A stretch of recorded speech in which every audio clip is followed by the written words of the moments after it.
سعودی حکومت نے جدید ترین ٹیکنالوجی کی مدد سے خانہ کعبہ کے جنوب مشرقی کونے میں نصب حجر اسود کی واضح ترین تصاویر بنا کر دنیا کے سامنے پیش کر دیں۔ تصاویر مکہ مکرمہ کے ادارہ امور حرمین شریفین کے شعبہ انجینئرنگ سٹڈیز نے بنائیں۔ یہ 1000 سے زیادہ تصاویر دنیا بھر کے مسلمان پہلی بار دیکھ سکیں گے۔ حجر اسود کی یہ عکس بندی 49,000 میگا پکسل کی حد تک باریک بین تھی۔ تصاویر کو بنانے میں 50 سے زیادہ گھنٹے صرف ہوئے۔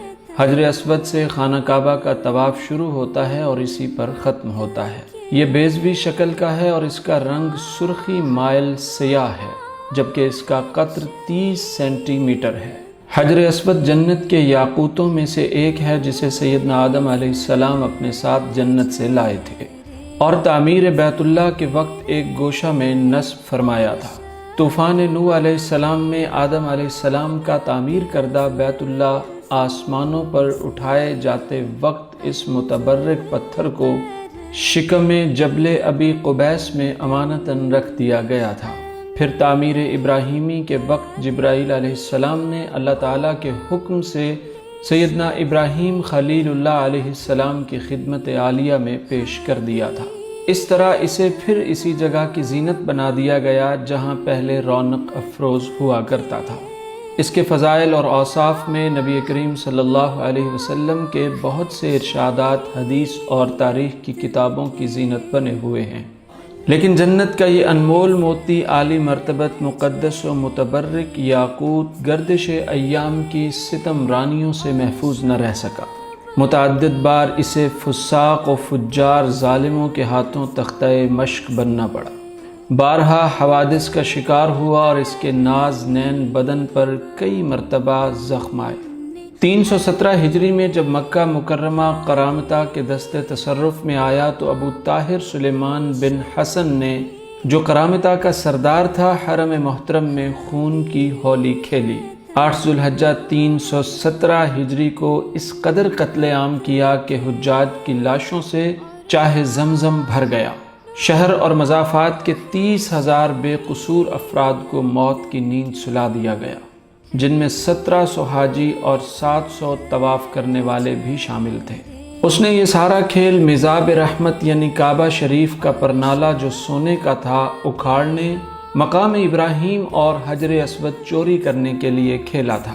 14 ذوالحجہ 317 ہجری بروز اتوار عصر کے وقت جعفر بن حلاج نے ابو طاہر کے حکم سے حجر اسود کو کدال سے اکھاڑ لیا، اس پر کئی ضربیں لگائیں جس سے کچھ ریزے ٹوٹ گئے اور حجر اسود بحرین لے گئے اور اس کی جگہ خالی رہ گئی۔ طویل زمانہ گزر جانے کے بعد بحرین کے شہر حجر سے بروز بدھ 10 ذوالحجہ 339 کو یہ مبارک پتھر واپس ہوا۔ واپسی بھی معجزہ نما تھی۔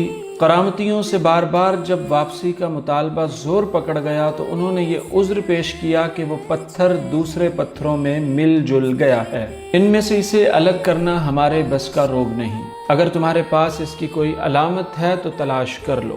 چنانچہ علماء کرام سے استفسار کیا گیا تو انہوں نے ارشاد فرمایا، ان سب پتھروں کو آگ میں ڈالا جائے، جو پتھر آگ میں پگھل یا پھٹ جائے وہ حجر اسود نہیں ہوگا۔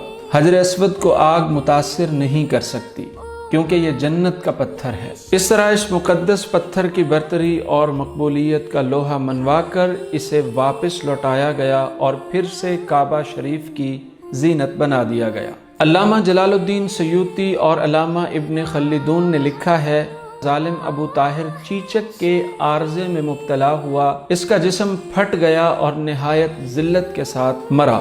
مسلمان جانتے ہیں کہ طواف کی ابتدا حجر اسود کے استلام سے ہوتی ہے۔ یہ جنت کا پتھر ہے جس میں اللہ تعالیٰ نے انسانوں کے گناہ جذب کرنے کی عجیب تاثیر رکھی ہے۔ چنانچہ نبی اکرم صلی اللہ علیہ وسلم کا ارشاد ہے، جس وقت حجر اسود جنت سے اترا تو وہ دودھ سے زیادہ سفید تھا، پھر لوگوں کے گناہوں نے اسے سیاہ کر دیا۔ جامع ترمذی میں ایک اور روایت ہے کہ حجر اسود اور مقام ابراہیم جنت کے یاقوتوں میں سے 2 یاقوت ہیں۔ اگر اللہ تعالیٰ ان کی روشنی کو ختم نہ فرماتا تو یہ پوری زمین و آسمان کو روشن کر دیتے۔ یہ بھی مروی ہے کہ حجر اسود قیامت کے دن اپنے بوسہ لینے والے اور استلام کرنے والوں کے حق میں سفارش کرے گا، اور اس دن اللہ تعالیٰ اس کو زبان اور ہونٹ عطا فرمائیں گے۔ نبی اکرم صلی اللہ علیہ وسلم پر حجر اسود کے پاس آنے کے وقت رقت اور محبت طاری ہو جاتی، گویا آپ اس کا احترام کرتے اور اسے سلام کر رہے ہوتے تھے۔ غور سے دیکھیے، اس پتھر میں جنت کے رنگ ملیں گے، جنت کا نور نظر آئے گا، جنت کی خوشبو ملے گی۔